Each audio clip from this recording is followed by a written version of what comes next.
Welcome back, everybody. Today, I'm going to teach you how to change bullet point color in Mailchimp. This is a great way to add visual hierarchy and make your email campaigns more engaging and professional looking. Let's dive into the process. First, open your web browser and navigate to Mailchimp.com, then press enter. Once the page loads, look for the login button at the top right corner of the screen and click it. You'll need to sign in using your Mailchimp credentials to access your account dashboard. After logging in, direct your attention to the left side menu where you'll see various options. Click on Campaigns. This section houses all your email campaigns and templates. From here, locate and open the specific campaign or template where you want to edit the bullet point color. This step is important because it takes you directly to the content you'll be customizing. Next, you'll either click on the campaign itself or look for the Edit Design button to access the email content editor. This is your workspace where all the magic happens. The editor interface gives you full control over your email's visual elements and text formatting.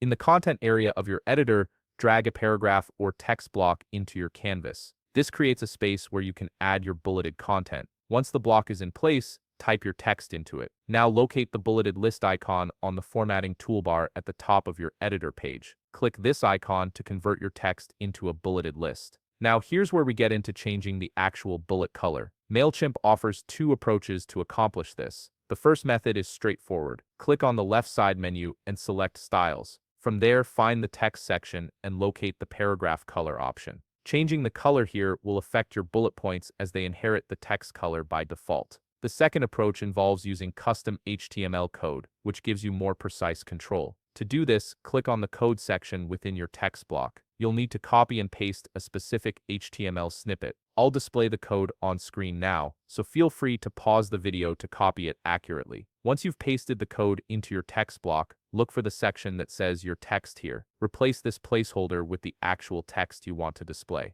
What's great about this method is that you can now have bullet points in one color while keeping your text in a different color, creating a nice visual contrast. Both of these approaches help you customize your email campaigns better and give you the flexibility to match your brand's color scheme or create visual interest in your content. If you found this video helpful, please leave a like, subscribe, and see you in the next video.